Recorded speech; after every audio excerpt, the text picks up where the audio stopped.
Terima kasih pemirsa, Anda masih bersama kami dalam Berita Papua. Bagi Anda yang baru bergabung, kami akan sajikan kembali 3 berita utama hari ini.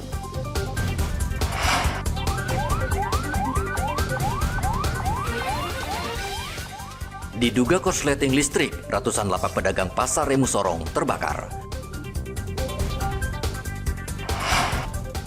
Akan selundupan ganja, seorang pemuda di Jayapura diringkus marinir. KPU Papua Selatan berikan waktu 7 hari kepada koalisi parpol untuk ajukan cawagup baru.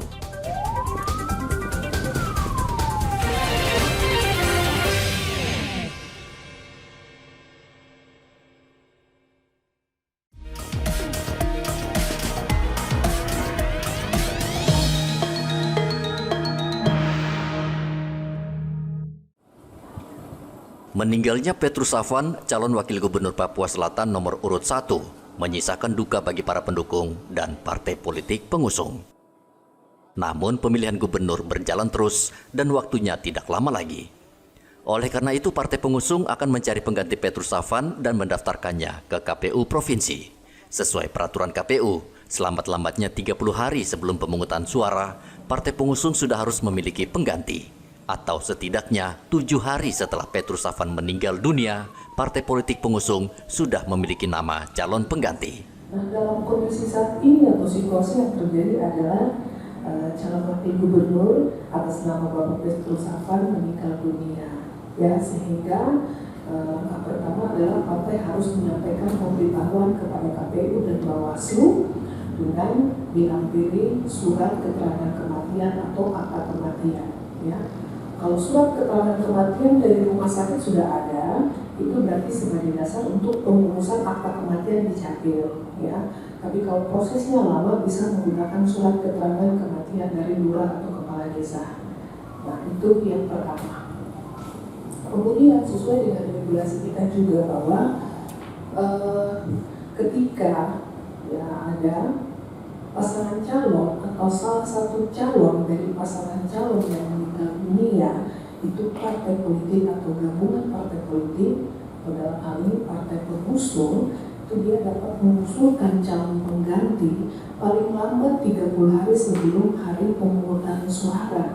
Ya, hari pemungutan suara tanggal 27 November, paling lambat itu tanggal 27 Oktober.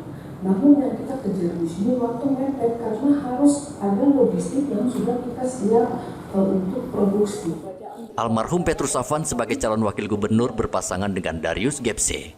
Petrus Safwan meninggal dunia Sabtu lalu di Rumah Sakit Bunda Pengharapan, Merauke. Ia sempat menjalani perawatan selama 2 hari, namun kondisi kesehatannya terus menurun. Muhammad Ridwan melaporkan dari Merauke, Papua Selatan.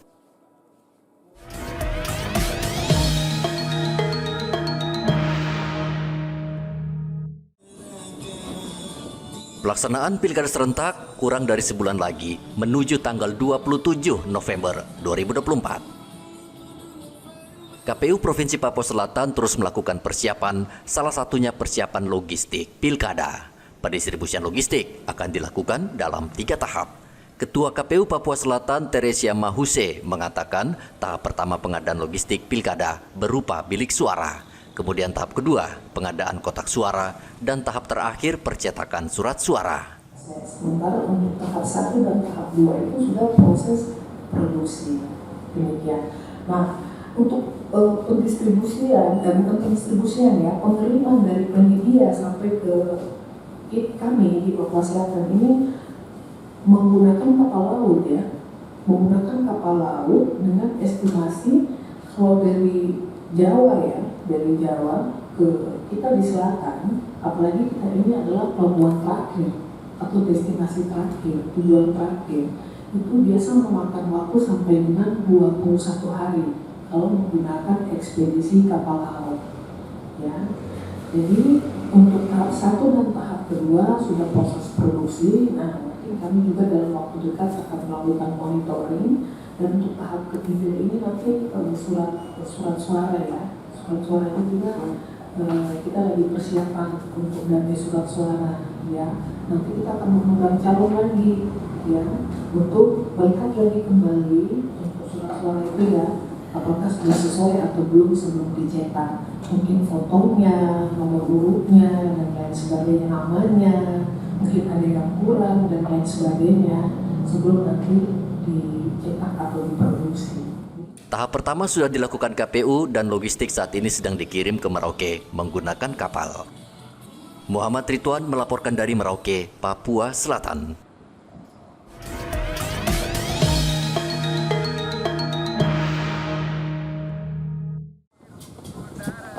KPU Kabupaten Merauke menghadapi tantangan yang tidak mudah untuk menyelenggarakan pilkada serentak tahun ini. KPU harus mengerahkan seluruh kemampuan dan tenaga agar pilkada di 22 distrik di Merauke berlangsung aman dan lancar.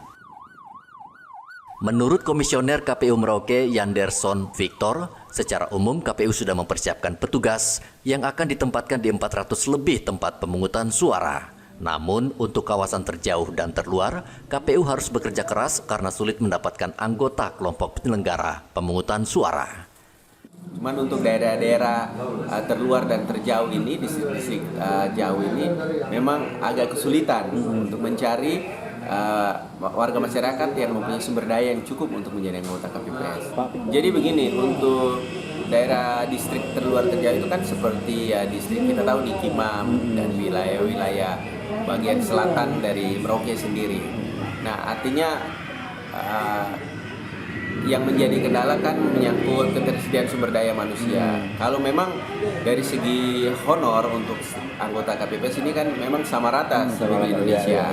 Nah, memang ini menjadi masukan kami KPU di daerah, bukan hanya kita di Merauke, jadi pergumulan untuk seluruh wilayah Indonesia bahwa kalau bisa memang honor KPPS bisa lebih naik lagi, mempertimbangkan untuk keterisolasian daerah, artinya daerah yang jauh dari layanan publik umum atau transportasi seperti begitu.